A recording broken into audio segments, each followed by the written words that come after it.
Mula sa bahay nga guys, ay nag-grab lang kami papunta ng McDonald's Eaton Centuries dahil dun kami susunduin nung van namin papunta ng Kasiguran, Aurora.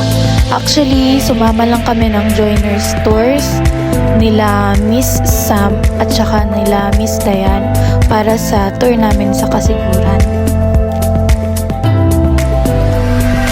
So, mga 10:30 nga kami umalis ng Manila and expected namin na mga around 8 hours yung biyahe. At para sa vlog na ito, ang kasama ko nga pala ay si Bebu. Around 5:40 nga pala guys, nag-stop over muna kami para kumain.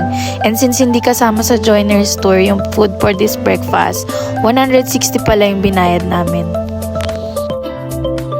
At ayan guys, medyo tinted lang yung sasakyan, yung van namin.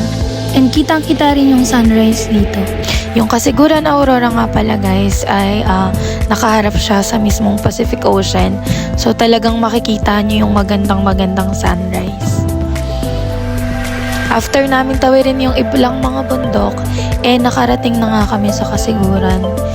At sobrang ganda guys. Kung makikita nyo, maulap pa ng mga time na yan. Pero kalaunan ng araw na yon, gumanda-ganda din naman yung panahon. Sabi ng mga lokal nga, ganyan talaga yung panahon dyan sa kanila. Maambon, pero aaraw din agad. Pagdating nga namin dun sa tutuluyan namin, dito sa Paraiso de Kasiguran, dito yan sa Kasiguran Aurora, nagpahinga lang muna kami. So habang hinahanda ng mga staff and nung coordinator namin yung lunch, ay naglakad-lakad muna kami dito sa napakaganda nilang beach.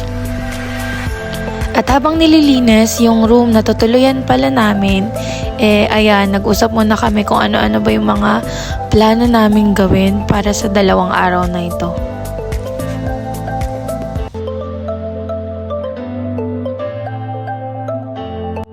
Nga pala yung room namin na nirent namin for 1,500 pesos. Good for 3 to 4 packs na siya.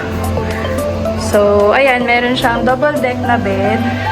Yung ilaw dito. Tapos, meron din silang electric fan.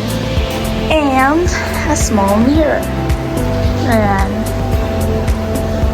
So, paglabas ng room, ito na agad makikita mo. Sobrang ganda. Sarap tumira dito. Parang gusto ko dito na lang ako. At habang hinahanda nga at pinaprepare yung lunch namin, lumabas muna kami ni Bebu para mag-take ng mga videos and pictures kasi medyo maganda na yung sikat ng araw.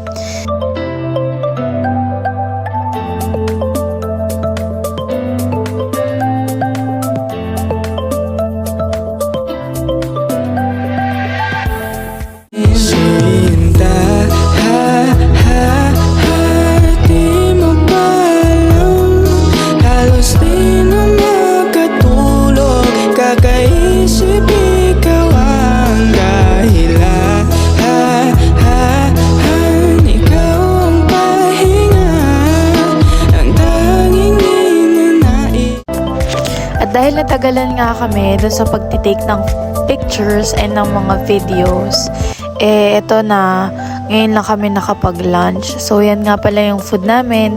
At yan yung coordinator namin si Miss Sam. At ito yung mga iba pa naming mga kasama. Kain ka lang, girl. Ayan pala guys, yung kilalang Tibo Tidal Pool dito sa Kasiguran Aurora. Ayan. So, ngayon kasi low tide siya. So, hindi masyadong mataas yung tubig dito sa part na to. Ayan, maghanap kami muna ng spot kung saan maganda mag-picture. Ayan. So, dito. Dito kasi sa part na yun, medyo marami ng tao. Dito, wala masyadong tao dito. Tapos, malinaw pa yung water. Tingnan nyo, guys. Sobrang ganda sobrang linaw. Ayun may isda pa Dito na lang tayo, no? After namin mag-take ng pictures and videos dun sa kabila, lumipat na kami dito sa mismong tidal pool. And achievement unlock, hindi natakot ang ate girl nyo sa malalim na salt water. Dati kasi sobrang laki talaga ng takot ko kapag di ko abot yung ilalim na part ng tubig. So siya din, si Bebu, marunong siyang lumangoy pero at first natakot din siya na sumuong dun sa tubig. Yes. At ayan, isa pang proof na talagang hindi na ako ganun katakot sa malalim na water. Float ka naman eh. So parang naisip ko, ay talaga lumulutang lang pala ako. So ayun, ngiti-ngiti na ako niyan kasi kaya ko na finally. At if ever nga pala guys na makita nyo ako or si Bebu at nangitim kami, okay lang yun. Ito yung dahilan. So mga 3 hours ata kaming nagtagal sa pagbababad dito sa tubig. At ayan o, sa sobrang linaw, kitang-kita mo yung mga isda.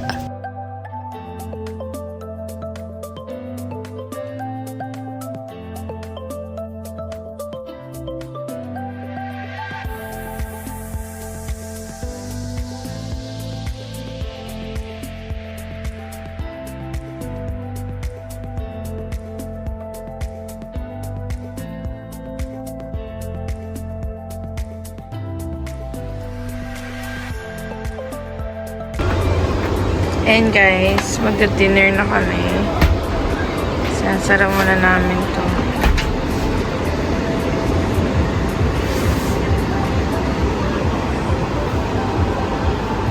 Ito yung dinner po namin. Dinner na to. Bakit? Wala na ako. So, dito ko kami kumakain. So, ayun yung iba namin kasama. Kasi sila ate po yung naghahanda ng pagkain.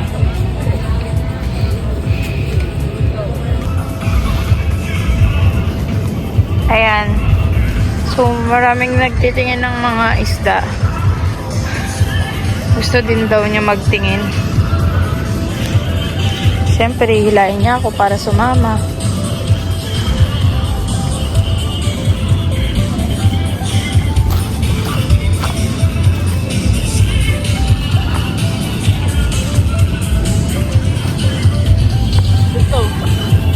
Hindi ko nakita ko.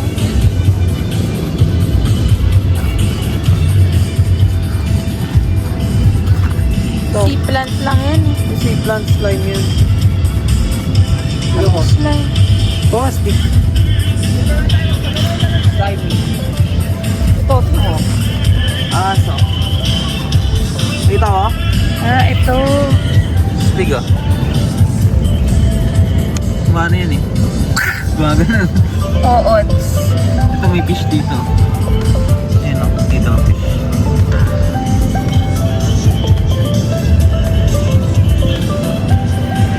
Sapa ka mo na ba?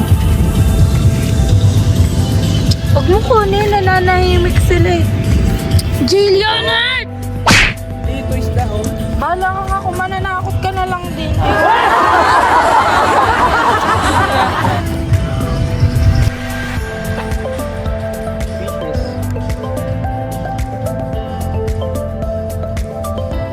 At dahil napagod na ako for today, nag-aya na ako para matulog dahil gusto kong i-capture itong sunrise dito sa Kasiguran, Aurora.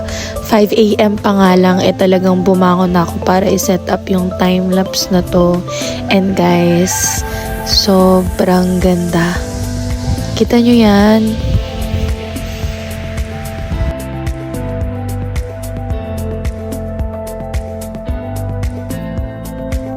Hi guys! Good morning!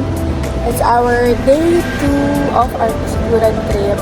So, ngayon, pupunta naman kami dun sa kilalang na tumba na puno or coconut tree. Tapos magpipicture kami.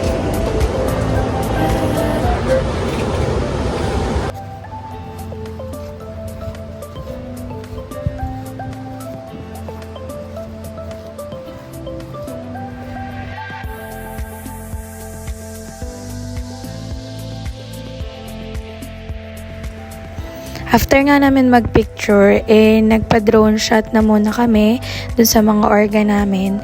And then around 11 a.m., umalis na rin kami dun sa resort. Kasi meron pa kaming ibang dadaanan. Before kami pumunta ng Bulawan Falls, dinaan kami dito sa Kasiguran Signage at dumaan na rin kami sa souvenir shop na to na kilala bilang Wadihi. So kung mali yung pagkabasa ko guys, comment down below na lang.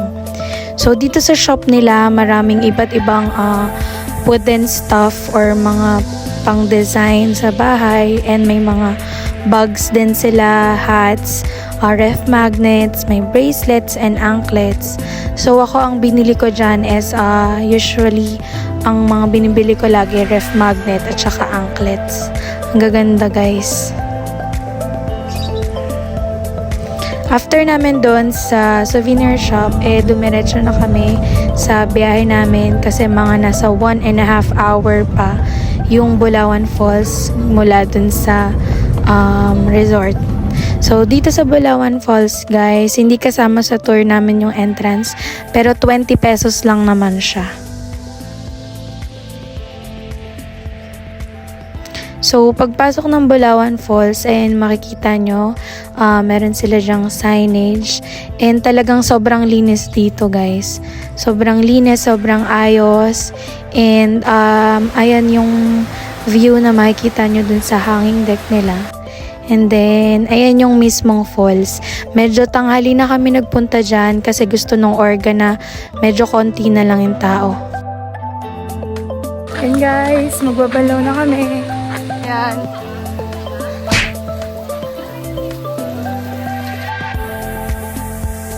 After nga namin magbanlaw, dumiretso na kami sa biyahe namin. And eto yung next stop namin, yung Coconut Farm. Dito yan sa May Maria Aurora. So, ang ganda dito guys, very Siargao yung feels. At dahil super late na yan, mga around 2:30 na yan to 3 p.m., dumaan na kami ng Lilis para mag-lunch. At nagpatuloy na kami ng biyahe namin pa uwi. Sobrang ganda sa Kasiguran guys, at sure ako na babalik-balikan ko to. Sana next time magkaroon din kayo ng chance para ma-experience yung ganda ng Kasiguran. Thank you guys for watching.